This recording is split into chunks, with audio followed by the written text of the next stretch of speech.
do. It's over to Shafiq, and thank you so much, Shafiq, for volunteering to present on the subject and for taking all the trouble and all the research you put into it. So thank you. Thank you, Mickey. I'm just going to put it into a speaker mode, which I shall do now. Hopefully, it's going to be working in that sense.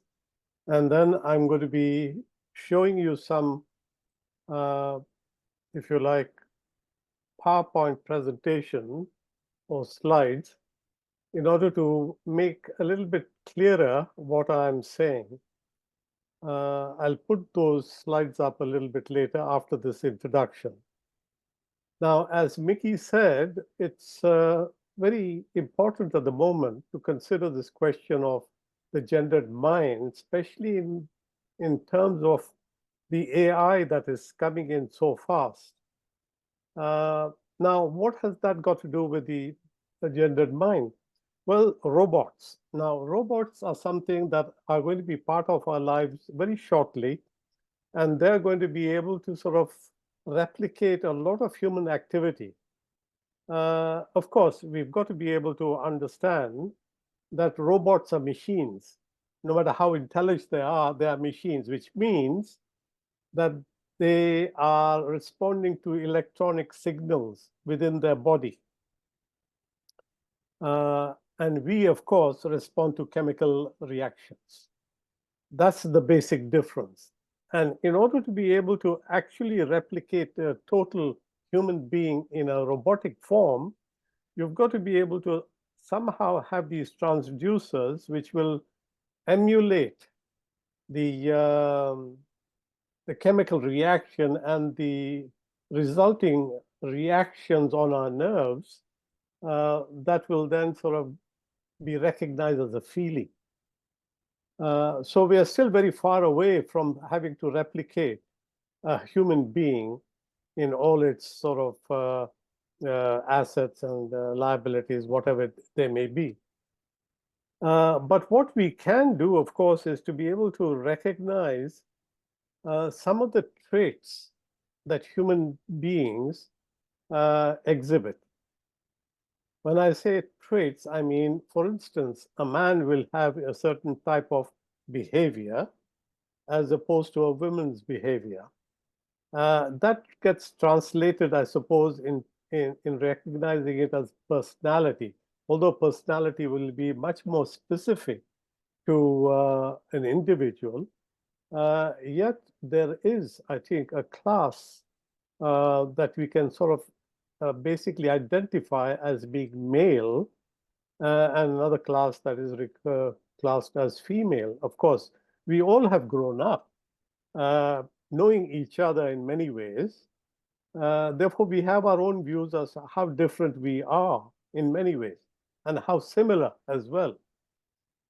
So what I'll be talking about today is to be able to summarize a bit of how we respond as males versus how the females respond as females.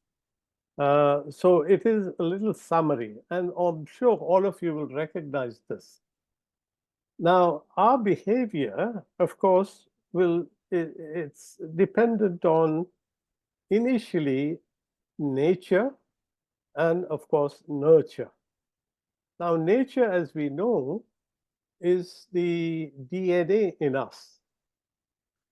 It determines what type of hormones get produced in our body and how we develop into different type of genders. Now, these aspects of DNA, I'm sure, very similar to both males and females, but there are going to be differences in there, which are then sort of lead us to have slightly different types of, if you like, bodies to begin with.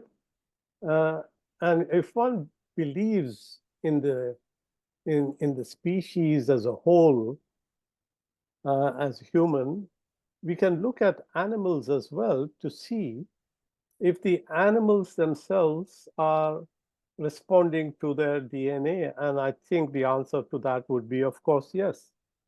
Maybe a little bit to their environment. And the same thing, I think, applies to us human beings as well. We respond a lot through our nature.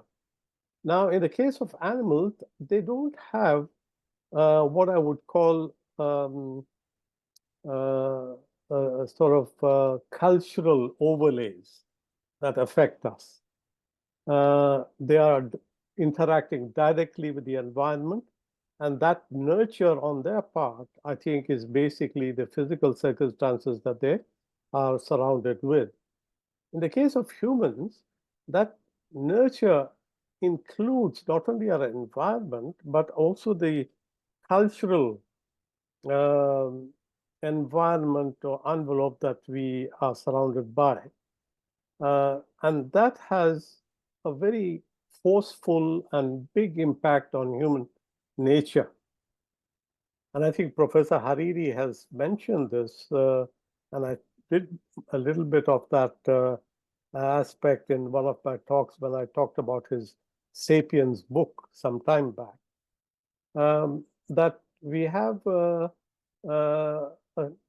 type of evolutionary push that the culture has given to humans that has accelerated their evolution in many ways.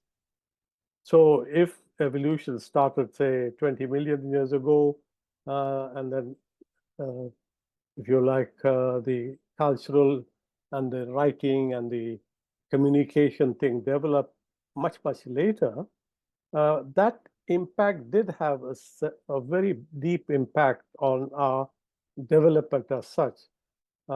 Therefore, these nurture type of factors are very important to be able to look at and see what impact they've had on humans as a whole, and then, of course, in particular, female and male.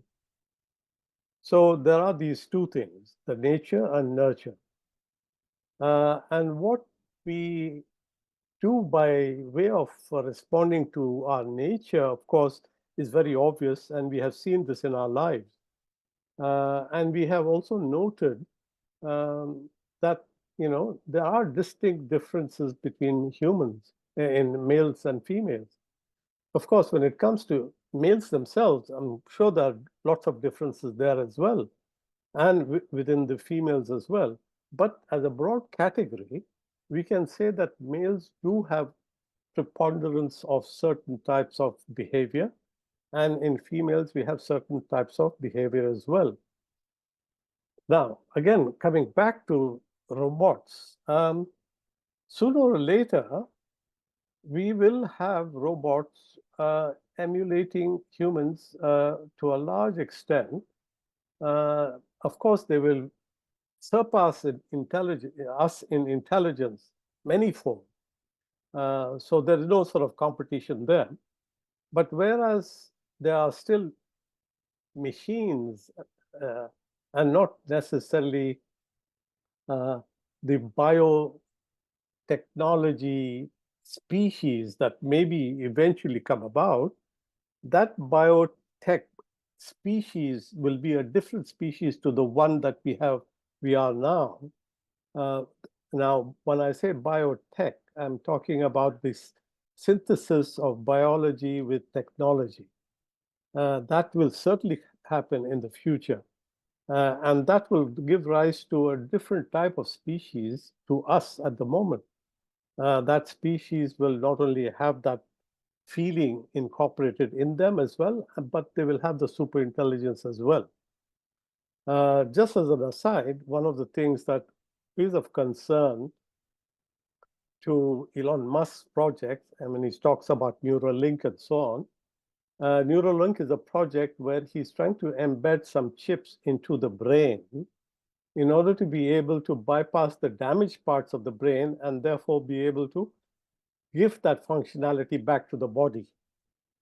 Now, going beyond that damaged parts of the brain, it can also be able to have a tremendous amount of power incorporated to the human being with the use of chips, where decision making and all that will be much quicker in many ways, because with the aid of the chips and the brain, we may be able to arrive at, I think, a comparable type of intelligence to the future robots that will have this biotechnology, in fact, incorporated in them. Okay, now with that bit of introduction, let me show you a little bit of these slides that I have just picked up. Some you may not agree with, but some you may. So let's just go into that. Okay, now I'm going to go through that slide that I've got. So here we go. So as I said, it's going to be a sort of a amalgamation of nature and nurture. So here basically is the DNA versus the bringing up. You can see the two sort of sides of the slide. And I think we all believe innately, I think this is true. We can't just be one or the other. So, no. This is basically saying that we have a bit of a difference there. And what this slide is saying essentially is that there's an overlap is only 10%. But these figures are quite arbitrary, and therefore I'm not very sort of keen to sort of discuss that too much. So here, just summarize again, nature versus nurture. There are two fundamental different explanations of how gender develops. Many psychologists believe that gender is the result of environmental influences, particularly the way we treated by our parents, guardians, friends, and relatives. According to Dr. John Mahoney, we are psychosexually neutral at birth, and our gender is a consequence of the nurture we receive as children. A less popular view is that the gender is the result of nature, particularly the effects of hormones. Now, I don't accept this statement. I just put it up because here is somebody called Dr. Mahoney who's saying we are completely neutral when we are born, and therefore our gender sort of behavior develops because of nurture. And it seems to be saying also this is the popular view. And the less popular view is the gender is the result of nature. That's the view that I subscribe to, and perhaps you may not. But that, again, is the difference in how we think anyway. So psychological differences. Now, basically, again, categorizing females, they mature earlier, focus on warmth and closeness and security, express their feelings and emotions through words, whereas males respond more strongly to visual stimulation. Now, that I can believe because I experienced that myself. Visual stimulus is much stronger than even words, for instance. Of course, music is in a different category altogether. That can be also very stimulating. But visual thing is very, very, very strong. In fact, somebody said, I think, historically, a picture is a word, 1,000 words, and so on. Also here, the next thing is more easily and quickly aroused. Now, that also I can sort of substantiate because I have experienced that. And therefore express their feelings and emotions through action. And there are also, one is able to pursue that particular emotion physically. And in the case, I think what is saying here is that females are probably not that active on that front. And I've seen that in my own experience as well. The males are a bit more assertive. They chase after women. Now, if you might have seen, I think whenever I'm at a bus stop, I'm standing there in Camden Town, and there are hordes of pigeons. And what I see in the activities in the pigeons is this male pigeon always seems to sort of chase after the female pigeon. And the poor thing tries to get away as much as she can. So you can see the action is driven maybe by hormones or whatever it is, but that is a very distinct type of behavioral difference that we can note as well. Now, this I'm going to skip. Okay, the male brain here, again, some little facts, I think. 10% larger than the female brain. Stronger front to back connections. Now, these are the neural connections in our brain.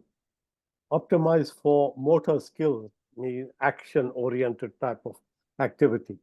And female brain, on the other hand, here it says stronger side-to-side connection.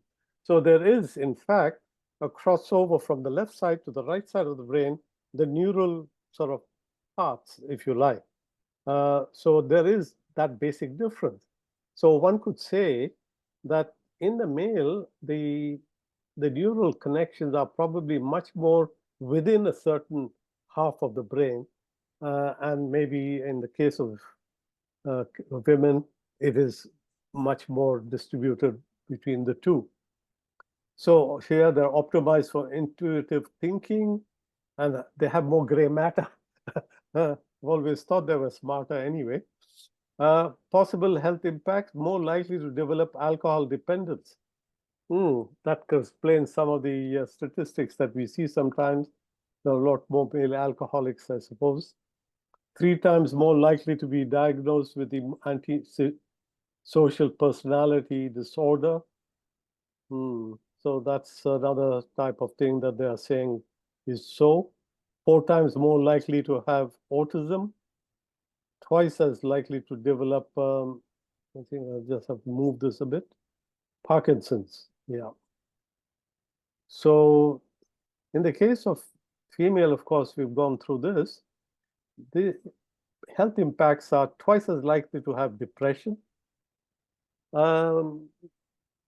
That, again, is an individual sort of experience, I suppose. One could decide whether that is so. Twice as likely to develop Alzheimer. This is in the USA. So 4 times more likely to develop multiple sclerosis, more likely to have a stroke. So there seems to be some exaggerated health issues in females as opposed to males. And the males you could see on that left side are also sort of prone to certain types of illnesses. Now, this is basically talking about how male and female differ in the multitasking.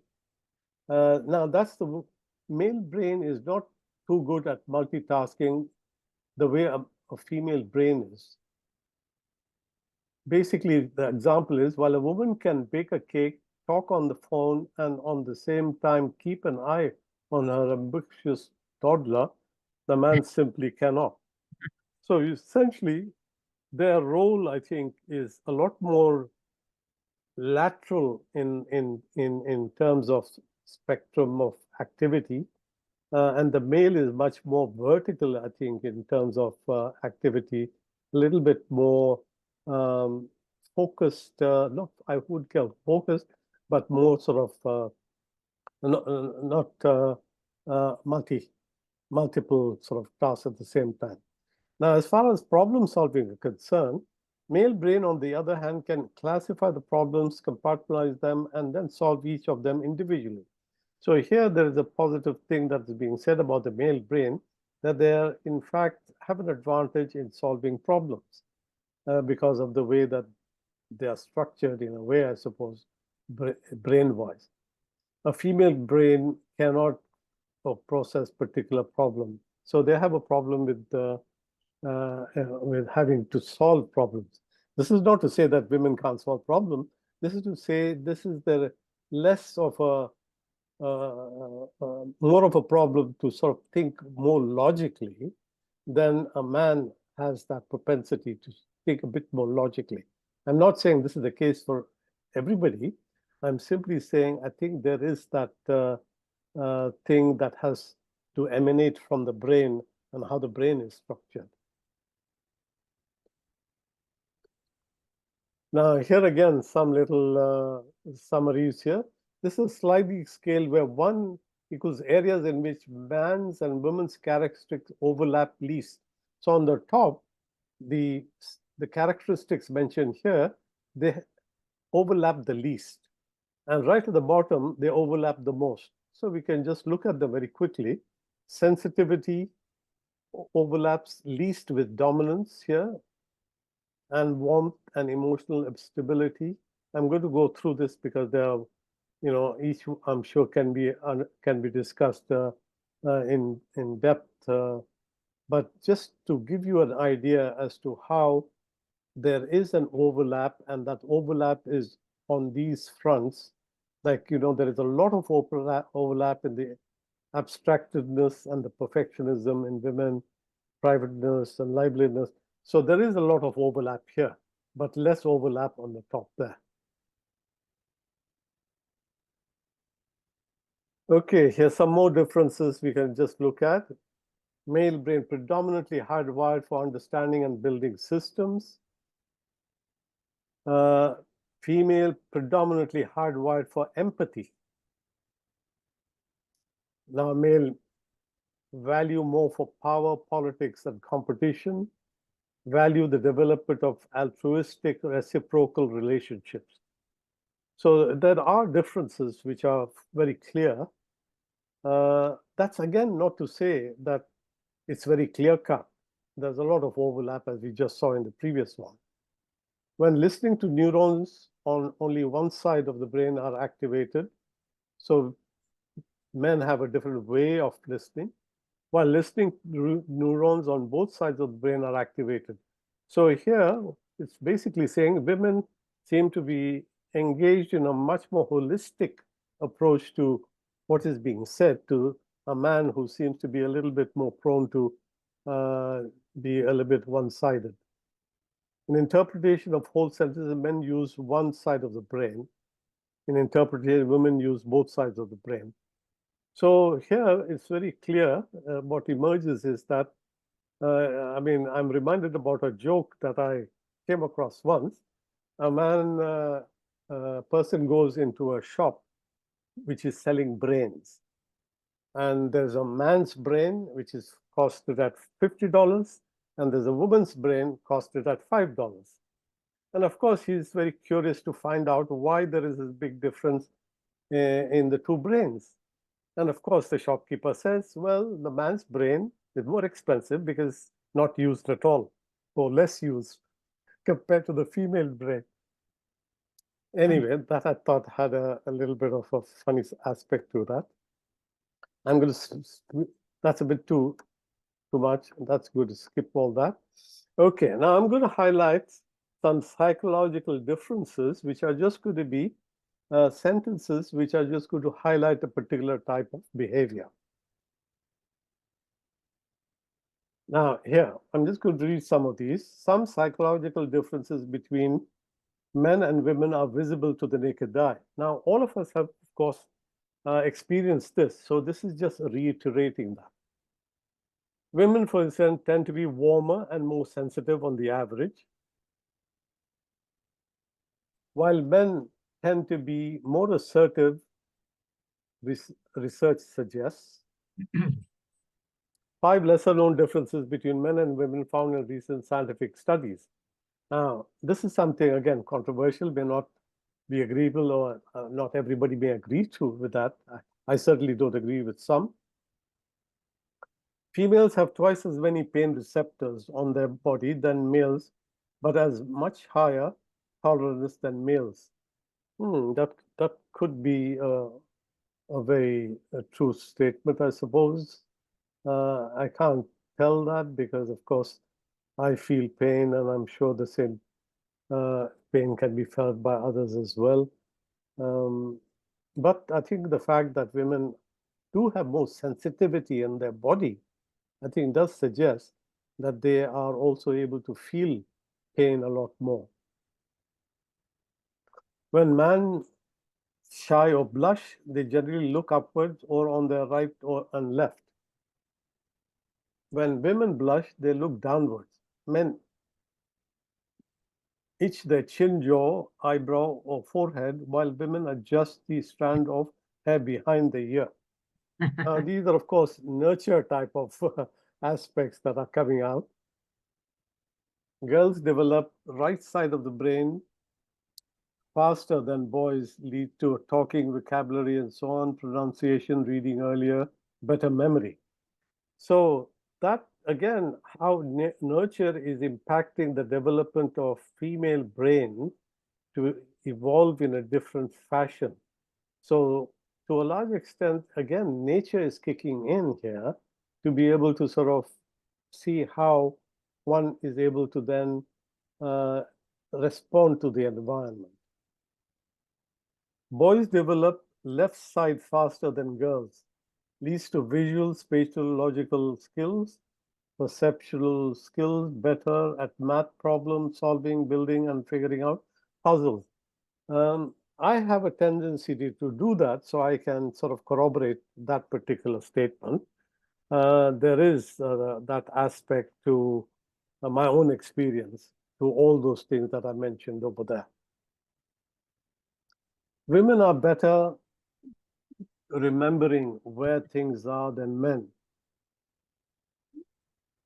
Women are also more likely to navigate using landmarks. Now, how do they do that? Here's an example.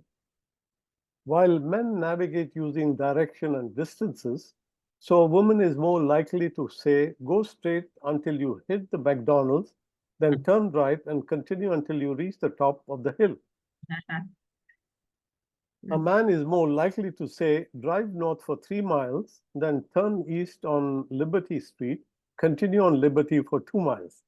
So you can see one is talking figures, whereas in the other case, one is talking about visual, iconic figures that are probably easily remembered.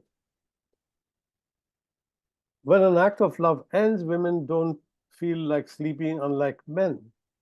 Well, I don't know about that, maybe perhaps so, but in my own case, I think I do feel sleepy. Women worry more than men. There is no single reason for this. So again, it's your own experience, I suppose. You may have to recall and see whether you compare, how you compare with somebody close to you who is a male, and whether his particular character is different in terms of worries and so on. So you can also judge for yourself how true that statement is.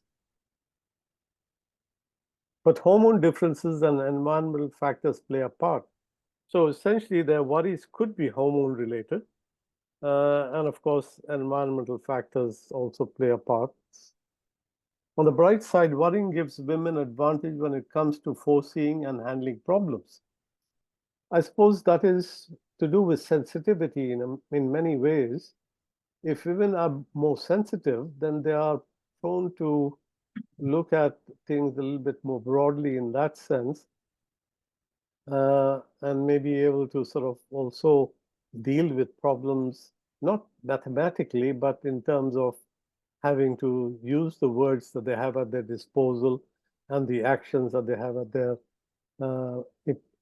and their expressions. Females suffer more from animal phobia and social anxiety when compared to men. That could be a possibility, I suppose. A British study found that an average man looks at the mirror 20 times per day. This I don't agree with at all. I'm not sure where this. I can't remember myself, looking at myself too often. But that statement seems to be there, coming out of some study. While women do only 16 times per day. Now, I'm not a woman, so I can't tell. So women can judge for themselves how often they look at themselves in the mirror. On average, men spend 10 minutes a day admiring the reflection, which is as much as 6.5 days per week. I don't think I agree with that. That's because we all experience our own lives, so we can come to some judgment on these statements that are being made. Females seem to use both sides of their brains for problem solving. Now, that's a very interesting statement, and I think some research has also shown that if you use both sides of the brain, you're much more likely to come out with a out-of-the-box solution. Whereas if you just use one side of the brain, then you're stuck in a certain track and therefore not able to see a little bit beyond the limitations of that logical reasoning that you might be engaged in. Whereas men seem to use the left side of the brain for problem solving. Yeah, I'm not sure which side of the brain I'm using, but I certainly use my brain to solve problems. Men socialize by insulting each other, but they don't really mean it. Well, this is just a camaraderie of a sort, I suppose. That I can say vouch for. I can see that happening often amongst men. Women socialize by complimenting each other, and they don't really mean it either. Perhaps not, but it could be a ritual, I suppose. Just being, say, how are you type of thing, and you go beyond that.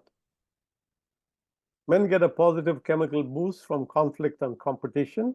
That I think is probably true, because in my own case, I can feel that if there is a conflict, my emotions do run up a little bit more, and there is call for action as well. So that could be a possibility. While conflict elicits negative chemical reactions in women, creating fear, stress, and sadness. That again is something probably made to do with being the weaker sex in some way, probably has some relations to not being too aggressive to try and go and fight your way through something or the other. Far better to use your intelligence that you have and be wiser and solve the problem. Women are more prone to extreme mood swings. Yeah, I think that could be a possibility. They have their monthlies and all that as well. Then you have women tend to think more of those who ignore them than those who constantly talk to them. Well, that's something you can judge for yourself. Girls use more terms of endearment than boys. Yeah, Sure. that I think so. Females deal with stress by joining or socializing with others. That's there. Whereas male love to fly away and get into fight with others. Possibly. They're not that sociable, I suppose, men, on the whole, compared to women. Women, I think, probably are a bit more sociable. Women are generally attracted to men who are mysterious. That's a strange reaction, I suppose. It's probably like a woman looks better covered rather than totally uncovered. I suppose that's the type of reasoning, I suppose. This is because men who don't smile a lot look stronger in appearance. So maybe the natural tendency of women is to go for the stronger male. I think in the animal kingdom, that of course is very true. They certainly want to make sure that the children are born strong. But men found women are more attractive with smiles. Well, that I can sort of corroborate. Yes, women are much more attractive when they're smiling compared to women who adopt an expression of confidence. Yeah, maybe less so, but I think smiling is much more attractive. Okay, that's where I'm going to end, and I think it's your time to basically, I'm going to stop the share. Well, thank you so much. Fascinating material, and I'm sure there are many reactions, which I personally have as well. But let's hear your responses. Yeah. Yeah. Will you field the questions, Shafiq? Because you can probably Yes, I can more see. people than I can. Yeah. Thank you. Yeah. Okay. Has anybody got any questions at all? I think Evelyn. Yeah, I think I've got to make this thing a bit bigger, and I think this window is not as big as what I would like it to be. Tell me when you want me to Oh, start. there we are. Okay, now I can see anybody has put their hands up. Oh yeah, Eveline, go ahead, unmute yourself. I have already. Good. Just to say, it's actually not a question, just a comment. Thank you very much for a very interesting talk. It's brought up many, many questions, but I'll just bring up one. When you talked about women and men and the differences between things like problem solving, math, and sciences and so on, I query that because I think nowadays it's a lot of nurture as well. Because if I think of my school days in the 50s, girls' schools hardly offered advanced maths or sciences, so girls went in for languages. Nowadays, girls have the opportunity, and I can think of many women now who have studied maths and sciences at university. And in fact, some of them have become engineers, architects, and a lot of what used to be male-dominated jobs. And I just wonder whether it's a mixture of nature and a lot of nurture in that respect. I just wonder what you think about that, Shafid. Yeah, Thank you. I think you're right. As the transition is taking place, because women, I think, have had a very world of patriarchy, and they haven't had much of a scope for expressing themselves too much, and therefore, historically, there has not been much on that front from the women's side to be able to participate in those types of scientific type of activities which are logical and mathematical in many ways. But because I think the last 100 years we've seen women have finally got the vote here in UK, there is the opportunity after the war that they've been able to come out of homes and go and do the jobs. Therefore, they're able to express themselves, I think, a lot more easier nowadays. And I think the particular development of the right side and the left side of the brain is going to be the same in many ways to the men. Yeah. So I would say, in fact, I recall that in India, the women didn't have much education because the parents didn't send them to schools. So girls stayed at home and they weren't participating in public life in any way. And of course, the reason was very simple. And the reason was when they asked about why the parents didn't send their girls to school in India, they said because the schools didn't have toilets. And they didn't want them to sort of go out in the wild and what have you. Once they started building the toilets, girls' education improved dramatically.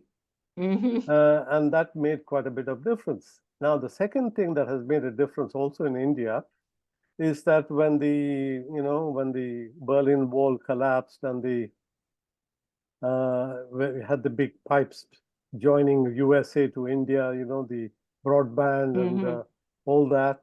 Then because of 12-hour difference, the outsourcing came about. And then the women started to be hired because they had a clean environment to work in. And now they're doing a lot of IT work, which of course has to do a lot with the science and mathematics. Therefore, they are sort of coming up very, very sort of fast on that front. So I would say that the scope for the female development on this front is enormous, and I think it hasn't been fully utilized as yet. I mean, I think if you think about it, if you look at a lot of doctors and consultants now, a lot of them are Indian women who have had the opportunity of being educated in this country. So they've been able to develop that side of the brain. Yeah, absolutely. Absolutely. Yeah. I don't see any reason why their particular these skills cannot match that of the males. And in fact, it might even surpass the male's sort of mind in many ways, I suppose, given the fact that they're able to do multitasking and so on. Exactly. So they'll Yeah. be able to manage, I think, life better. And furthermore, I feel that if there are more leaders leading the countries, they might be making better decisions, because the men have really ruined the world by making a very aggressive type of policies, fighting each country and the other, and they have made a mess. Yeah, there's quite a number of questions now. Thank you. Okay. I think there was Mitra and then Helene, from what I saw. Go ahead, please. Mitra? Hi. Yes, can you hear me? Yeah, I can hear you clearly. Go ahead. Yes, great. Yes, you said something about the nature and nurture, and I was wondering, what do you think about this idea of the neuropsychologist Donald Hebb about neuron that fires together, wires together, and the fact that you said that women are a bit less capable of logic. Don't you think that I mean, I don't know, I haven't really looked into this, but you made me think. I mean, isn't it partly the situation about not having had the opportunity to exercise that side of, and the neural path has not been created because they are not given the opportunities of doing certain things? Yes, where is the dividing line? Yeah, well, that's going to be very difficult to try and delineate. But as I said earlier on, the opportunity for women hasn't been there, and therefore their particular nurture responses in the body have not really evolved or developed much. And I think the opportunities are there now, and therefore I feel that those particular aspects that have been neglected will certainly make a difference to the brain activity and how women respond in the future. I believe the structure will change, most probably, won't it? Because it's not possible, and there's something called epigenetics as well. So if the opportunity raises, therefore the structure will gradually changes and the genetics will change it. So I think this idea of kind of looking at the brain and making the distinction between men and women's brain is a bit arbitrary. Not exactly. It's very arbitrary. Yes, thank you. Yeah. Yeah, I think it's at this juncture of the time. It's juncture at this time. You can't say that that's the case, and most probably the situation will be quite different in 10 years' time, just as we've seen. Because well, I can't remember when and how, but in the news you hear a lot that girls are doing much better in maths and physics and chemistry than boys are. Yeah, I believe that the opportunity is there now, and I think we are going to be seeing a lot of changes, because, as I said earlier on, our cultural sort of layer, according to Hariri anyway, is very strong, that impacts the evolution of humans, and this environment or nurture, I think, is going to have a tremendous impact. And I just wonder, before we become a biotech type of species, whether we will have attained that equivalence already by that time. I think, in my opinion, yes, I think there is an opportunity for the brain to respond much more faster to stimulus of one sort or another than in the old evolutionary terms, because the cultural sort of factors are very strong, and they can, I think, make a big difference in how fast we develop. Thank you there. Yeah, thanks so much. Yeah, I think there's Helene. I wasn't sure if Ruth Freeman had her hand up, but yeah. And yeah, we've only got another 5 minutes, so let's hear some more. Yeah, thank you very much. That was a very fascinating. All the questions have been really to the point, and yeah, Helene. I just wanted to know, how recent are those surveys?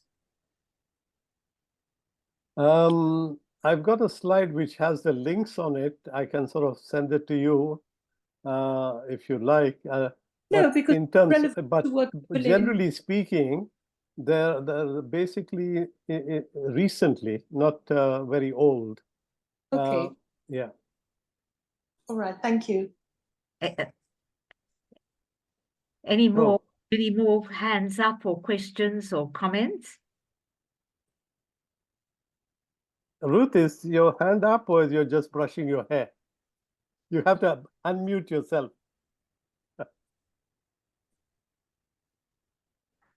Couldn't hear you. You're Freeman? muted, Ruth. Ruth Freeman. You're muted. Yeah, so I'm sorry. I can envision the future whereby we become, I don't know what the biological term is, but there's some animals that have two sexes and there's some animals that have both sexes, are both together. So I'm wondering whether we're evolving into that unisexual thing, if you see what I mean. If it's a sign of our evolution. Anyhow, that's Fascinating. I believe there'll always be some who would like to be that type, but in my own individual way, I would prefer having two people separately. Me too. Me too. Thank you. Anyone else who? Yeah. Before we come back to Evelyn, anyone else? Right. I think Evelyn, you unmute. I just want to say that despite what I said, and I still go by that, I think the one thing that we do have to appreciate is that there are certain differences which there will always be between the two minds, purely because of our DNAs and because certain parts of the brain are more developed in women and certain parts more developed in men. And physically, men do tend to be stronger. And until we get to the stage where they put new hormones and DNA into us, I think there will always be certain differences.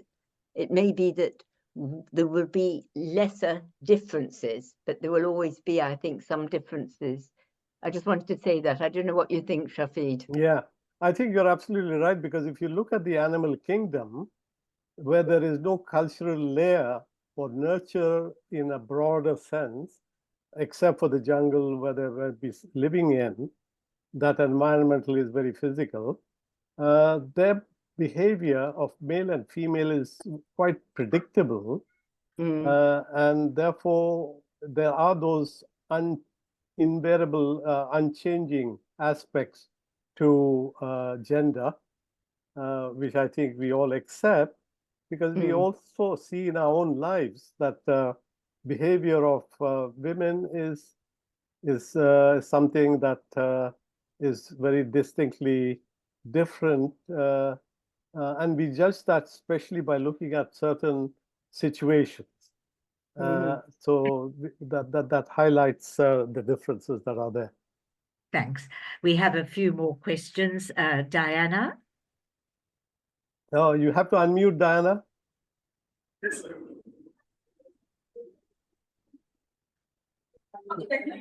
Diana, please unmute.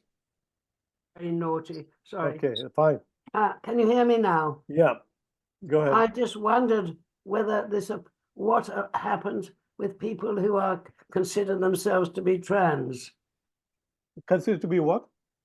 Transgender. Oh, transgender. This is such a big question. Yeah. Yeah, that probably means it's a mixture of both the male and female traits in there, I think. Yeah. Right. Perhaps we'll pursue this a bit next week, because the two main people who commented on this were Freud and Carl Gustav Jung. Regender. Freud said, which wouldn't be very popular with with a lot of people, but he said anatomy is destiny. Yeah, and Carl Gustav Jung has got this very unusual, interesting idea, which I think we might want to explore, and that is the idea of the animus and the anima, that in all of us, both male and female, we all have a combination of the anima, which is the female spirit, and the animus.